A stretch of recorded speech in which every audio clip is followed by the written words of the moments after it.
pour revenir sur la problématique du RSTA et sur la fin de la prise en charge des 50 € pour les collectivités, je crois qu'il faut revenir au 3 avril, lorsque M. Hortefeux a pris un arrêté d'extension qui disait qu'il n'y avait aucune obligation pour les employeurs de prendre en charge les augmentations de salaire à l'issue des aides de l'État et des collectivités. Et là, nous avions interpellé M. Gégaud, nous avons interpellé le préfet, nous avons interpellé Mme Panchard sur ce que nous avons appelé une double discrimination. Une discrimination au niveau des salariés, car nous avons fait signer avec les organisations patronales qui ont signé l'accord Bino initial et des accords d'entreprise, nous avons une couverture qui comprend à peu près 50 000 salariés qui bénéficient de l'accord Bino, dit accord Bino initial. Ça veut dire quoi? Ça veut dire qu'il y a environ 20 et 30 000 salariés qui vont bénéficier des augmentations de salaire et qui vont perdre 50 €. Une bonne partie d'entre eux vont perdre 50 € en avril 2010 et les autres vont perdre 100 € en avril 2012, lorsque le RSTA, l'État va arrêter le versement du RSTA. C'est une discrimination au niveau des salariés, car il y en a qui vont les garder, d'autres qui vont les perdre. Deuxièmement, nous avons dit qu'il y avait discrimination au niveau des employeurs, distorsion de concurrence plus précisément au niveau des employeurs, car ceux qui ont joué le jeu de la négociation et qui vont appliquer la clause de convertibilité qui prévoit la prise en charge des salaires, ils vont se trouver lésés, car les autres qui n'ont pas accepté la négociation n'auraient rien à payer. Donc en fin de compte, il s'agit de légitimer ceux qui ne veulent pas de politique salariale de l'entreprise, qui ne veulent pas de discussion et de convention ni d'accord d'entreprise. Obligatoirement, ce problème-là va se régler sur les piquets de grève et dans des négociations. Car on comprend bien, si vous avez touché 200 € pendant 12 mois, ou pendant 24 mois, ou pendant 36 mois, ça fait quand même une petite somme sur votre salaire annuel en termes de pouvoir d'achat. Donc, les travailleurs qui vont perdre cet argent-là n'auront d'autre choix que de se mobiliser. Et là, ça veut dire quoi? Ça veut dire que l'arrêté de M. Hortefeux aura comme incidence de raviver ou d'entretenir un climat social tendu. Mais nous cherchons des solutions et nous sommes preneurs de toutes les solutions. Aujourd'hui, nous n'avons pas le choix. Personne ne nous laisse le choix. Les accords ne sont pas respectés. L'État qui avait pris l'initiative de faire bénéficier aux entreprises le plan Corail ou bien le plan pour les îles du Sud, le plan pour les Bris, mais ces dispositifs ne sont toujours pas mis en œuvre. Et c'est la répression qui a la réponse de l'État, la répression. Aujourd'hui, nous sommes preneurs pour toute proposition, nous sommes ouverts au dialogue, nous sommes ouverts à la concertation, mais ce que nous disons, vous avez signé des engagements, respectez ces engagements.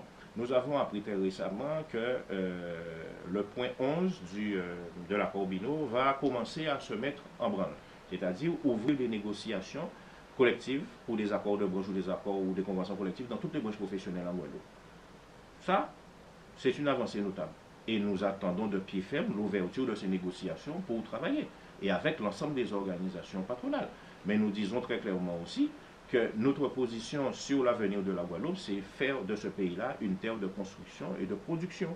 Et aujourd'hui, nous n'avons pas l'impression que c'est ce chemin-là que prend l'État, ni que c'est ce chemin-là que prend le MEDEF. Quand on parcourt rapidement leur document qui est sorti il n'y a pas très longtemps, où d'ailleurs ils disent que c'est le LKP qui a, entre guillemets, anéanti l'économie guadeloupéenne, comme s'il existait une économie guadeloupéenne, eh bien, leur cheval de bataille, c'est le port en eau profonde.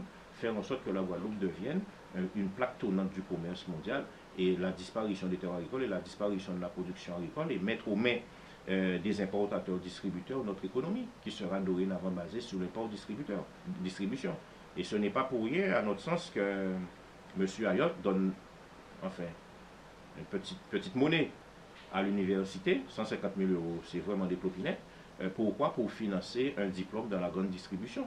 Car il sait qu'avec le port en eau profonde, eh bien, il va pouvoir élargir son emprise sur le commerce, sur l'import-distribution dans la Caraïbe, et il aura besoin de personnes. Donc, en fin de compte, ce n'est qu'un financement, non pas pour les Guadeloupéens et l'emploi des Guadeloupéens et des Martiniquais, mais c'est simplement pour le développement du groupe Ayotte.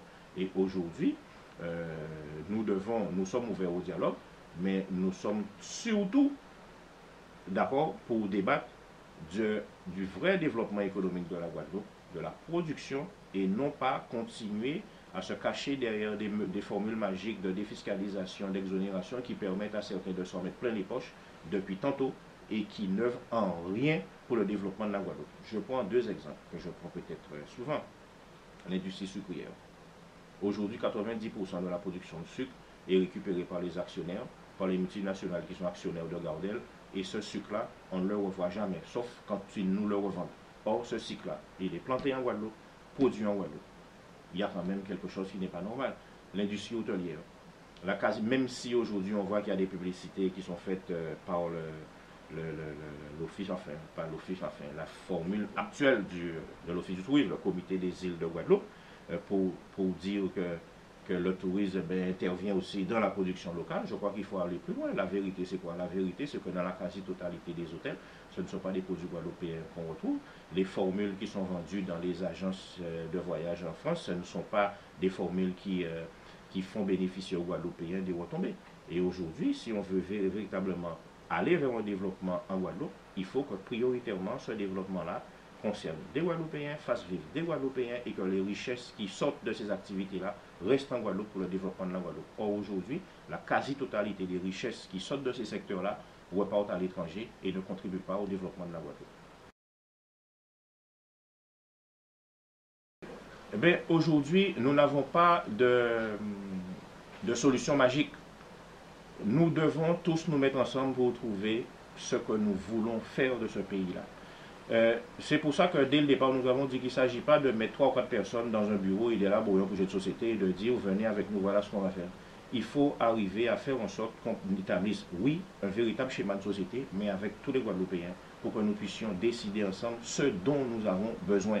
Et aujourd'hui, ce n'est pas cette réflexion-là qui est menée. On entend ici et là un débat autour du 73-74 comme si c'était un article de la Constitution française qui allait régler nos problèmes. Nous devons, nous Guadeloupéens, ceux qui sont intellectuels ou pas, les économistes, les paysans, les marins-pêcheurs, dire dans tous les domaines d'activité ce que nous voulons faire. Et à partir de ça, négocier avec l'État français quel lien particulier ils peuvent avoir avec nous. Mais une chose est sûre, l'État français ne sera pas d'accord.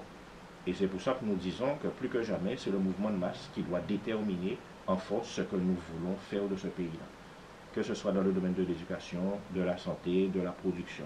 C'est ce que nous devons décider aujourd'hui. Est-ce que nous voulons que la Guadeloupe soit une colonie de consommation ou est-ce que nous voulons aller vers la créativité, la construction et la production? Et ça passe par quoi? Par la défense des terres agricoles, par l'aménagement du territoire. Faire en sorte que le transport soit un véritable service public. Faire en sorte que la ressource en eau et l'énergie soit un véritable service public. Faire en sorte de réformer le système éducatif. Aujourd'hui, on ne peut pas accepter qu'à peine un enfant sur 3 d'une même classe d'âge arrive au bac. Ça veut dire qu'il y a un certain nombre de choses qui ne fonctionnent pas et que le système éducatif qui est mis en place, il ne tient pas compte de la dimension culturelle, de la dimension identitaire et d'un certain nombre de choses. Et ça, nous ne pouvons pas le faire seuls, nous en sommes conscients. Ce n'est pas une ou deux personnes qui va réussir à le faire, c'est tous les Guadeloupéens ensemble qui vont réussir à le faire. Et je le répète, nous sommes ouverts au dialogue, ouverts à la discussion pour ensemble trouver des solutions pour y arriver. Mais ça passe par quoi? Surtout, mais par une nouvelle répartition des richesses et par l'abolition des privilèges. Et nous comprenons que ceux qui sont au sommet de la pyramide, qui bénéficient depuis des siècles de toutes ces richesses-là, eh bien, n'ont pas envie de lâcher quoi que ce soit. Mais nous leur disons simplement, le vivre ensemble, pour qu'il soit réellement, qu'il soit réel et qu'il ait un sens, eh bien, il faut que tout un chacun puisse vivre dans une société plus juste et plus équitable. Que les Guadeloupéens puissent avoir accès au logement, à la santé, aux loisirs, à la culture, de façon équitable. Que les Guadeloupéens puissent accéder à l'emploi et à la formation. Aujourd'hui, on ne peut pas accepter que les Guadeloupéens diplômés au point soient victimes de discrimination raciale à l'embauche en Guadeloupe. C'est inadmissible. Il faut que quand on rentre dans les bureaux, à la préfecture, à la DRAC, à la DIREN, à la DRIR, et dans les entreprises de M. Despointes, Ayotte, etc., notamment dans les bureaux de l'encadrement, que ça corresponde à la sociologie de la population. Il faut mettre un terme à ça. La Guadeloupe et la Martinique ne peuvent pas rester indéfiniment des cimetières de jeunes diplômés. Nous ne sommes pas faits simplement pour courir derrière un ballon de basket ou un ballon de football. Oui, à l'épanouissement par le sport, mais surtout, oui, à l'insertion et l'épanouissement dans tout, car nous avons un pays à construire.